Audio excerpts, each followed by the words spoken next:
Iya, ini menjadi ramai sekali diperbincangkan, apalagi di media sosial juga sangat ramai diperbincangkan mengenai Pergub Jakarta nomor 2 tahun 2025 tentang tata cara perizinan pernikahan ataupun perkawinan dan perceraian. Dalam Pergub itu, ASN dibolehkan untuk berpoligami. Itu pun yang menjadi pembahasan hangat begitu ya, dan akan kami hadirkan dialognya di malam hari ini. Sudah bergabung bersama kami sejumlah narasumber yang sudah meluangkan waktunya untuk berdialog bersama kami. Sudah ada Prof. Asrorun Niam Soleh, Ketua MUI Bidang Fatwa. Assalamualaikum. Waalaikumsalam warahmatullahi wabarakatuh. Sudah siap ya, kita akan membahasnya ya. Oke, siap. Kemudian juga ada Pak Trubus Rahardiansyah, Pengamat Kebijakan Publik. Selamat malam. Malam, Mbak. Ya, Kemudian juga sudah hadir yang cantik yang di ujung sana, Ibu Siti Aminah Tardi, Komisioner Komnas Perempuan. Selamat malam. Selamat malam. Saya ingin ke Pak Trubus dulu deh. Pak Trubus, kalau Pak Trubus dari Pengamat Kebijakan saat ini melihat apa yang disampaikan dalam Pergub Jakarta nomor 2 tahun 2025 ini kan sangat-sangat ramai diperbincangkan kan. Kalau melihat kebijakan ini sendiri seperti apa? Iya, kebijakan ini sebenarnya kan lebih bersifat administrasi ya, substansinya itu mengatur mengenai mekanisme prosedur untuk melakukan ya pernikahan dan perceraian, karena pernikahan itu ada di dalamnya ada soal poligami itu. Nah, kebetulan di situ ada poligami itu karena diperbolehkan di situ. Nah, meskipun sebenarnya aturan itu sudah bukan barang baru sebagai dikatakan pemerintah, tetapi persoalannya kemudian ini kan konteksnya zaman sekarang. Nah, ini apakah sekarang tepat lah, ini yang menjadikan kemudian ada reaksi publik di situ. Begitu. Yang kedua, terkait Pergub itu sendiri sebenarnya dari sisi kebijakan publik itu tidak hanya semata-mata rumusan kebijakannya, tetapi bagaimana kebijakan itu juga diimplementasikan di lapangan, termasuk juga dampak dari kebijakan itu. Nah, nanti implementasinya apakah hendak menimbulkan persoalan baru, misalnya orang yang kategori ASN yang kebetulan berpoligami nanti berbeda pandangan dengan mereka yang istilahnya anti kan di situ. Jadi artinya di ASN itu terjadi polarisasi kan, ada dua kelompok nanti kubu-kubuan lah kira-kira. Sebelum kita bicara itu lebih lanjut, tapi saya ingin ke Mbak Aminah. Kalau Mbak Aminah melihatnya dari apa yang menjadi runutan ataupun persyaratan dari Pergub ini, kan ada kata-kata juga yang banyak mengatakan ini jangan-jangan juga jadi diskreditkan seorang perempuan ya, tidak bisa punya keturunan, kemudian ada cacat dan kekurangan dan lain sebagainya, sehingga suami itu diperbolehkan untuk berpoligami. Iya, pertama-tama kami ingin menegaskan bahwa di dalam Undang-Undang Perkawinan, ajas perkawinan di Indonesia adalah monogami. Betul. Tapi kemudian dibuka kebolehan untuk poligami berdasarkan Undang-Undang Perkawinan yang kemudian tadi seperti disampaikan Pak Trubus itu diatur di dalam PP 45 tahun 1990 dan kemudian Pergub. Nah, syarat poligami itu sendiri atau yang boleh diizinkan ya, pertama memang disebutkan istri tidak menjalankan kewajibannya, tidak mampu menjalankan kewajibannya, istri mengalami disabilitas, kemudian istri tidak memberikan keturunan. Itu tentu diskriminatif karena itu menjadi disalahkan kepada perempuan gitu ya, dan dijadikan dasar. Dan juga ketiga syarat ini dalam banyak penafsiran itu menjadi syarat ini ya alternatif, bukan kumulatif. Komnas Perempuan melihat harusnya ini kumulatif. Jadi tidak semua misalkan hanya syarat A saja, tapi A, B, C yang harus dipenuhi. Mengapa? Karena misalnya syarat istri tidak mampu memenuhi kewajiban, itu menjadi sangat subjektif gitu. Nah, karena itu kalau kita bicara syarat tentang poligami, itu juga sama yang diatur di Pergub dengan yang ada di Undang-Undang Perkawinan. Jadi hulunya ada di Undang-Undang Perkawinan. Tapi terlepas dari polemik Pergub 2 2025 ini, kami mengajak semua pihak membaca secara lebih utuh dulu Pergub 2 2025 ini. Karena sekali lagi ini tidak hanya memuat tentang izin berpoligami, tapi di dalamnya juga dimuat tentang bagaimana hak perempuan yang bercerai dari ASN. Bagaimana pemerintah Provinsi DKI itu membentuk tim pertimbangan untuk izin perceraian maupun izin poligami untuk ini ya, agar tidak melanggar atau tidak merugikan keluarga perempuan. Juga yang harus dicatat, sebenarnya poligami itu umumnya tidak didahului oleh izin. Kalau temuan Komnas Perempuan ya, tapi didahului oleh selingkuh. Nah, kemudian poligaminya dilakukan secara siri. Nah, ini yang sebenarnya juga yang harus kita atasi. Bahwa perkawinan poligami itu harus sesuai syarat undang-undang, harus prosedural. Untuk ASN izinnya ada 3, dari istri, dari pengadilan, dan dari atasan. Jadi sebenarnya Pergub ini kalau bisa dikatakan ini mempersulit poligami. Baik, kalau dari Pak Niam sendiri benar itu mempersulit atau justru kalau dari Pak Niam melihat melonggarkan gitu Pak ASN untuk berpoligami? Ya, kalau Komnas Perempuan sudah bilang nggak apa-apa Pergub ini ya selesai kan sebenarnya. Ya, tapi intinya begini, kalau ada memang penjelasannya ya. Tapi memang begini ya, kita harus membiasakan membaca utuh terhadap berbagai ketentuan peraturan perundang-undangan sehingga memperoleh pengetahuan secara holistik ya. Munculnya hiruk pikuk ini kan karena terpotong ya. Pergub DKI ini mengizinkan poligami.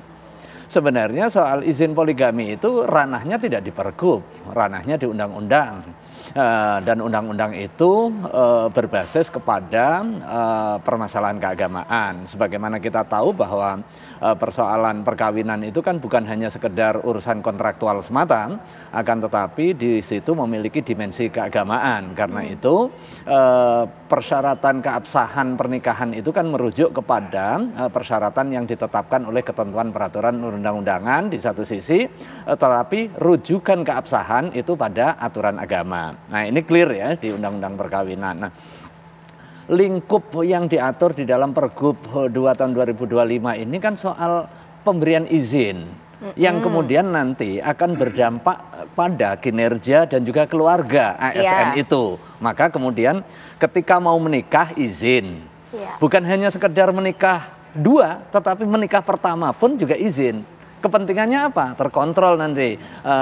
Yang sebelumnya dia sendiri, dia memperoleh penghasilan untuk kepentingannya sendiri. Begitu dia menikah, dilaporkan, maka negara punya kontrol untuk kepentingan apa? Menjamin bahwa ketika dia sebagai kepala keluarga menunaikan kewajibannya untuk memberikan nafkah. Demikian juga kalau mau cerai, ada tahapan-tahapannya, harus ada izin. Begitu sudah terjadi perceraian dengan memenuhi persyaratan, ada juga tanggung jawab. Karena negara bisa ngontrol nih penghasilan si suami kan, untuk menjamin anak yang dihasilkan dari buah perkawinan sebelumnya. Kemudian di Pergub ini disebutkan bekas istri, bekas istri. Jadi istri yang dicerai, di situ kan ada tanggung jawab. Dalam konteks keagamaan Islam pun juga begitu. Pada saat bercerai, dia masih punya hak yang harus ditunaikan oleh suami yang menceraikan. Tapi begini, ini kan sekarang sudah ramai begitu ya, juga ada misleading gitu kan. Ada orang akhirnya mempersepsikan, oh ini merupakan encourage nih, ASN nggak apa-apa berpoligami. Walaupun memang tadi ada dikatakan Mbak Mina, ada pengetatan, ada aturannya sebenarnya mengikat. Tapi ada juga izin dari istri. Jika istri mengizinkan, ada dari atasan, kemudian dari pengadilan juga. Nah, itu juga akan ada misleading di mana tadi jangan-jangan ini merupakan Pergub Jakarta yang membolehkan ASN ya udah poligami aja. Tapi nanti ya kita bahas usai jeda, kami segera kembali.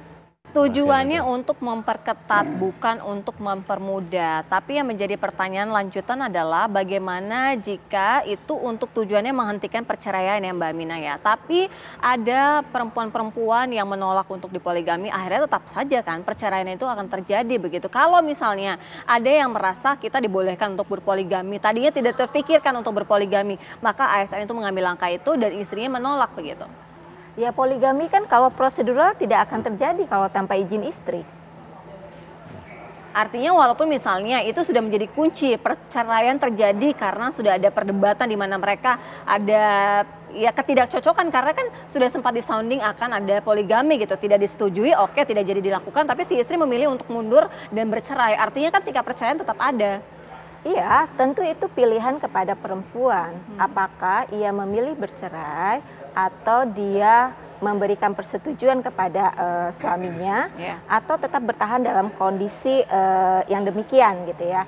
Nah, dalam hal seorang ASN atau istri ASN, ketika misalnya menempuh perceraian, itu juga di dalam lingkup kerja ASN, TNI, Polri, itu juga ada proses bisa dikatakan pembinaan ya, untuk atasan atau lembaga yang ada untuk memastikan dan memberikan semacam mungkin nasihat ya, agar tidak terjadi perceraian.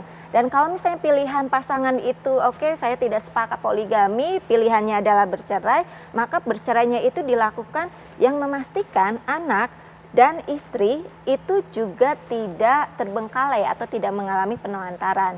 Yang kalau dalam konteks PP 45 tahun 1990 maupun Pergub ini, istri itu berhak atas sepertiga gaji, anak berhak atas sepertiga gaji. Kalau tidak ada anak, itu ada setengah. Dan ketika itu ada putusan pengadilan, itu bisa langsung ke pemerintah daerah tentu, dan itu bisa didistribusikan setiap bulan. Nah, saya pikir itu konteks aturan ini yang juga harus dilihat ya, bahwa ini juga menjamin istri-istri yang diceraikan karena misalnya suaminya memilih poligami. Baik, kalau dari Pak Trubus tadi sempat katakan bahwa akan ada dampak sebenarnya. Ada dampak apa saja sih, baik dari lingkungan ASN itu sendiri, kinerja mereka sebagai ASN?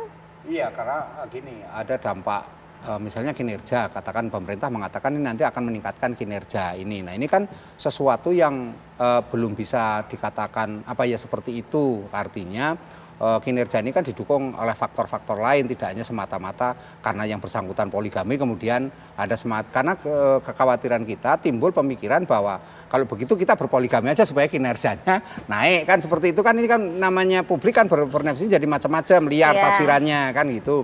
Yang kedua kemudian di dalam apa namanya implementasinya itu nanti seseorang untuk apa istilahnya karena harus basah jabatannya terus berebut ke jabatan harinya kan gitu. Artinya mereka yang berpoligami yang punya karena dapurnya kan lebih dari satu, jadi harus punya penghasilan yang lebih sehingga mereka terpacu mungkin maksudnya menjadi apa istilahnya kinerjanya lebih bagus hari ini misalnya asumsi itu. Tapi kan ini sesuatu yang testing the water Mbak, apa ya belum tentu bisa dikatakan pasti seperti itu. Yang ketiga saya melihat memang apa dampak ini justru yang makin berupat kalau misalnya nanti berpengaruh pada pelayanan publik gitu loh. Kalau sampai ini berpengaruh pada pelayanan publik, lah itulah kemudian setidaknya kalau misalnya positif ya berarti apa yang terjadi di Jakarta bisa dijadikan pilot project bagi daerah lain karena nanti daerah lain juga akan meniru seperti itu. Perlu ada juga pergub juga di daerah kami kan seperti itu. Nah, ini kan kalau positif, tapi kalau misalnya itu nanti misalnya apa dengan dapat izin dari atasan. Namanya di kita ini perilaku ini koruptif misalnya, ya udah diizinin kan gitu, dapat izin terus entah dengan cara bagaimana administrasi dapatlah izin. Saya bawa nggak apa-apa, ibu ini istri saya, bu ini saya dapat izin, ya kan. Terus mengatakan ya karena ini ibu dengan saya kan suami istri kan satu, omong-omongannya bisa pelan-pelan. Lah tapi kalau izin dari pengadilan dari ini kan pihak luar belum tentu akan sulit tentunya secara logika. Tapi dalam prakteknya itu ya potensi-potensi kan sangat mudah orang karena memang birokrasi kita ini birokrasi yang sangat mudah diterobos dengan berbagai cara Mbak gitu. Nah itu yang menurut saya harus dipertimbangkan dalam implementasinya itu gitu Pak loh. Ada khawatiran juga nih, ada memang sisi positifnya memperketat, mempersulit, tapi ada sisi negatifnya juga jangan sampai nih suami istri kalau misalnya tadi Pak Trubus bilang kong kali kong akhirnya untuk satu tujuan yang tidak baik gitu. Salah satunya ada pendapatan tambahan gitu ya. Ya, kalau saya melihatnya Jaruh kacamata positif ya. Yang pertama peraturan ini untuk kepentingan regulasi bagi ASN untuk apa? Untuk hal yang terkait dengan masalah pernikahan, kemudian terkait dengan rencana kalau toh ada masalah-masalah terkait dengan perceraian, kemudian poligami. Khususnya di lingkungan ASN baik PNS maupun P3K. Nah, dalam konteks tujuan perkawinan itu kan untuk membangun keluarga. Targetnya bukan jangka pendek, jangka panjang untuk kepentingan kesejahteraan. Dia kerja bukan hanya untuk kepentingan diri, tetapi juga untuk kepentingan keluarga. Begitu melangsungkan perkawinan, maka ada kewajiban-kewajiban yang harus ditunaikan. Nah, negara masuk di sini untuk memastikan si suami misalnya menjalankan kewajibannya. Dengan apa? Dengan memberikan nafkah setelah ada pelaporan peristiwa perkawinan. Peristiwa perkawinan dilaporkan. Nah, pelaporan itu tidak terkait dengan sah atau tidaknya, tetapi terkait dengan pengetahuan pemegang kebijakan agar tujuan perkawinan bisa terlaksana secara baik, hak dan kewajibannya dapat terpenuhi. Harapannya terbangun keluarga sakinah. Dalam kondisi tertentu, misalnya ada syikok, ada konflik, tidak serta-merta kemudian dianjurkan untuk bercerai, tetapi tahap yang berikutnya ada penasehatan. Itulah fungsi BKD. Kalau di dalam peradilan misalnya ketika ada orang yang mengajukan perceraian atau gugatan cerai dari istri, tidak serta-merta diiyakan, tetapi masuk kepada hakam. Tujuannya apa? Mempertahankan hubungan harmoni keluarga. Pasti ada masalah-masalahnya, tetapi solusinya tidak serta-merta perceraian. Dalam kondisi hasil akhir setelah diskusi, solusinya adalah perceraian, maka harus dilakukan secara baik. Dilaporkan lagi, memperoleh izin dengan pertimbangan-pertimbangan. Setelah terjadi perceraian, ada tanggung jawab yang harus tetap ditunaikan. Disitulah masuk distribusi gaji untuk kepentingan haknya istri, haknya anak, dan sejenisnya. Dalam kondisi tertentu, misalnya ada upaya untuk poligami, dinasehati. Kalau bisa jangan. Kalau memang harus izin. Izin siapa? Izin istrinya. Itu diatur di mana? Diatur di undang-undangnya. Setelah itu izin siapa? Izin peradilan. Setelah itu karena posisinya sebagai ASN, izin pimpinannya. Ini izinnya udah berlapis-lapis nih. dan waktunya, kalau kita baca sequel waktunya, itu 3 bulan bisa hampir setahun itu proses izinnya. Nah, begini, ini kan tapi artinya memang semangatnya adalah melindungi, mempersulit sebelum mempersulit, mungkin tidak dalam persepsi mempersulit, melindungi bangunan keluarga. Karena bangunan keluarga yang harmonis sebagai modal dasar di dalam pelayanan publik bagi ASN. Begitu dia masalah di lingkungan keluarganya, bisa karena tidak diberikan nafkah, bisa karena ditinggal lama, bisa karena asusila, kan banyak itu rincian-rinciannya. Itu mengganggu harmoni. Jangan sampai kemudian itu ditutup kemungkinan untuk perceraian dan lain sebagainya. Ada pintunya gitu loh. Nah, tapi jangan masuk pintu ini dulu kan gitu kan. Makanya di dalam Islam perceraian itu halal, tapi yang paling dibenci.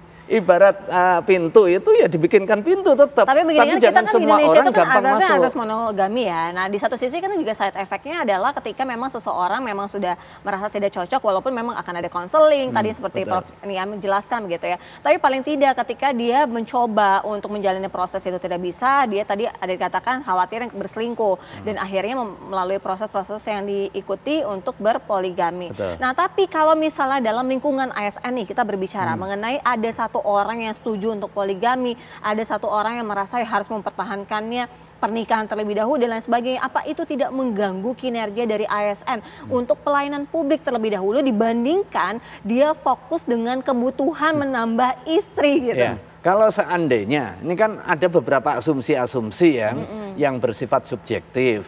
Ketika asumsinya di rumah berantem terus kemudian nggak boleh cerai. Atau berantem sementara si laki atau perempuan berantem itu bisa sumbernya dari perempuan, bisa sumbernya dari laki-laki loh ya. Betul. Kita tidak bisa menjudge bahwa kasus kekerasan di rumah tangga, kemudian kasus konflik itu dari istri atau dari suami. Bisa aja dari salah satunya. Makanya ada pintu perceraian, talak dari suami, ada pintu gugat cerai dari istri. Variabelnya juga banyak ya. Ketika istri tidak diberikan nafkah, istri ditinggal, itu istri bisa melakukan gugatan bahkan melapor kepada pimpinannya. Ini suami saya tidak memberikan nafkah, bahkan bisa dipotongin langsung memberikan nafkah. Demikian juga istri. Kadang kita kan berpretensi bahwa kalau kejahatan di dalam rumah tangga ini suami ini, kan belum tentu juga. Ada istri yang selingkuh, istri yang mabuk.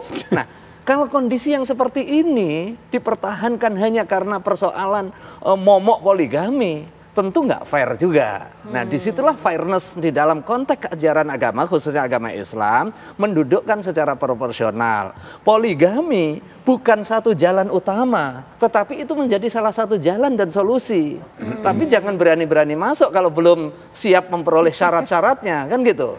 Demikian juga sebaliknya di dalam perkawinan, kalau ternyata ada masalah yang nggak mungkin dipertahankan, pintu perceraian dibuka. Tapi jangan gampang-gampang kemudian sedikit nggak cocok cerai, sedikit nggak cocok cerai. Wong cerai kok sedikit-sedikit. Kalau dari Mbak Aminah melihat urgensinya sebenarnya lebih kepada apa sih tahapan ini gitu? Karena kan tadi kalau dari Pak Trubus mengkritisi ini akan ada kaitannya dengan pelayanan publik gitu, ASN dari sisi kinerja mereka. Ya, mungkin yang harus dilihat kalau kami melihat ya Pergub 2025 itu kan persyaratannya cukup banyak ya. Salah satu syarat yang dipertimbangkan untuk mendapatkan izin adalah apakah itu akan mempengaruhi kinerja atau tidak. Nah, mempengaruhi kinerja atau tidak itu juga dinilai oleh tim pertimbangan. Sehingga sebenarnya untuk tim pertimbangan pemberian izin perceraian maupun izin menikah lebih dari satu istri itu juga harus diisi oleh orang-orang yang memiliki perspektif gender, perspektif anak, sehingga pemberian pertimbangannya itu komprehensif lah, bisa dikatakan seperti itu. Dan yang utama juga sebenarnya yang harus dicatat ya, poligami yang dilakukan tanpa prosedur, poligami yang dilakukan tanpa izin dan seterusnya itu adalah kejahatan perkawinan. Karena orang misalnya menikah, padahal dia tahu kalau dia ada halangan perkawinan, itu adalah tindak pidana kejahatan perkawinan dan itu dilarang oleh KUHP. Dan juga sebenarnya itu dilarang di dalam kode etik ASN. Sehingga ya kalau misalnya ASN mau poligami, ya dia harus mengikuti prosedur yang tadi. Nah, kemudian terkait dengan layanan publik, tentu itu juga harus ada pengawasan ya. Implementasi semua peraturan, saya pikir implementasinya itu harus diawasi. Harus dipastikan bahwa tidak hanya konteks poligami, tapi misalnya kasus-kasus yang ada dalam lingkup keluarga itu tidak mempengaruhi kinerja ASN. Salah satu caranya misalnya mendeteksi bahwa ada keluarga yang sedang memiliki masalah, maka kemudian misalnya dirujuk ke lembaga-lembaga yang menyediakan atau membantu pasangan atau keluarga itu untuk mengurai permasalahannya, atau misalnya memberikan rehat dulu agar tidak mengganggu pekerjaannya. Kalau yang disampaikan Pak Trubus tadi, minta izin bisa aja formalitas tanda kutip seperti itu, atau misalnya dengan berbagai cara. Nah, ruang-ruang itu juga sebaiknya diawasi agar misalnya meminta izin, misalnya karena teman atasannya atau tim pertimbangannya kenal gitu, ya udah dikasih aja gitu. Maka pengawasan di sini menjadi penting. Tapi sekali lagi seperti yang Pak Niam sampaikan, itu pintu darurat. Kalau bagi kami poligami itu alasan-alasannya harus kumulatif. Dan alasannya ini memang diskriminatif yang harus kita perbaiki di undang-undang perkawinan. Baik, kita nanti juga akan mendalami ya bagaimana sebenarnya menyampaikan juga apa yang benar-benar apa yang ditujukan ya. Karena saat ini juga sudah terjadi misleading di masyarakat. Kami akan hadirkan usai jeda, tetaplah bersama kami di Apa Kabar Indonesia Malam. Kita lanjutkan dialog, pemirsa. Kalau misalnya dari Prof. Niam sendiri melihatnya sejauh ini apa sih yang sebenarnya yang ingin disampaikan dalam Pergub Jakarta nomor 2 tahun 2025 agar tidak adanya misleading nih, bahwa banyak banget tulisan statement yang menyatakan nih ASN dibolehkan untuk berpoligami, dan banyak sekali gitu akhirnya komentar-komentar yang menyatakan lebih ke condong lebih ke arah negatif tanpa mengetahui esensinya sebenarnya. Ya, terima kasih ya. Kalau saya baca utuh ya Pergub 2 2025 dan mendengarkan penjelasan PJ Gubernur, kemudian Pak Sekda, Mendagri, Wamendagri, sebenarnya tidak terlalu sulit untuk memahami Pergub ini di dalam konteks tertib administrasi bagi aparatur sipil negara ya. Ya secara sederhana saya sampaikan orang mau cuti liburan saja harus izin. Ya, apalagi ini terkait dengan bangunan keluarga yang nanti akan berdampak kepada kinerja ya. Seringkali saya sampaikan keluarga itu adalah miniatur kepemimpinan, sementara ASN ini kan pengemban amanah kebijakan publik. Dia mengemban kepemimpinan publiknya. Bagaimana mungkin kepemimpinan publik ini bisa sukses, sementara dalam konteks kepemimpinan domestiknya bermasalah. Nah, ketika ada seseorang ASN mau menikah, dilapor dan izin, lebih bersifat administratif, tidak menentukan keabsahan. Ya, karena itu pasti penentuan direstui, keabsahan pasti betul disahkan, karena kan memang belum menikah. Nah, belum kalau tentu misalnya, juga, kan ada misalnya kayak di tentara, kemudian di ASN masih masa studi, kan biasanya ada syarat nih, selama studi tidak boleh menikah, misalnya kan ada itu. Nah, ini bukan berarti membatasi, melarang pernikahan kan, tetapi untuk ada kepentingan waktunya. administrasi. Nah, dalam kondisi tertentu kemudian dia mengajukan izin untuk menikah. Kepentingannya apa? Kepentingannya untuk tertib administrasi saja. Jadi fungsinya fungsi administratif. Demikian juga ketika ada masalah di rumah tangga, kemudian solusinya harus bercerai. Nah, setelah tahapan-tahapan sekian, maka dilaporkan. Biar apa? Cerainya baik-baik gitu kan. Nah, Islam membuka pintu perceraian, tapi harus dipastikan cerai baik-baik. Apakah mungkin cerai baik-baik? Mungkin gitu. Cuma umumnya kita cerai itu karena bermasalah kemudian ribut, kan gitu. Nah, bagaimana didesain bahwa kalau ketemu baik-baik, kemudian kalau toh ada jalan keluar satu-satunya adalah cerai, cerai baik-baik. Ngomong, kemudian masuk, hak dan kewajibannya ditanggung dan juga dijamin oleh pimpinannya. Kenapa ASN diatur? Karena kan ini terkait dengan keuangannya. Keuangannya dikontrol oleh bagian keuangan, kan nggak langsung masuk rekening, kemudian dia nggak menunaikan kewajiban kepada mantan istrinya. Ini diatur nih, sepertiga sekian, kalau ada anak harus dijamin jelas, pendidikannya. Kan apalagi, terus misalnya kalau mengajukan apa namanya tadi poligami. Pergub ini kan tidak sedang mengizinkan atau membolehkan poligami. Yang membolehkan apa? Undang-undang di atasnya. Artinya Pergub ini bukan barang baru, tetapi diadministrasikan. Kalau you mau menempuh jalan poligami, ini loh syaratnya, you harus lapor. Karena you punya pimpinan syarat, gitu. Artinya pasti akan diterima begitu kan oleh atasannya, karena sudah sesuai dengan persyaratan prosedur yang ada. Betul, tapi jangan sampai kemudian dipotong. Ini nganjurin perceraian, misalnya ketika ada pasal soal syarat-syarat perceraian bagi ASN, dipotong, oh Pergub ini nganjurin perceraian, kan nggak serta-merta seperti itu.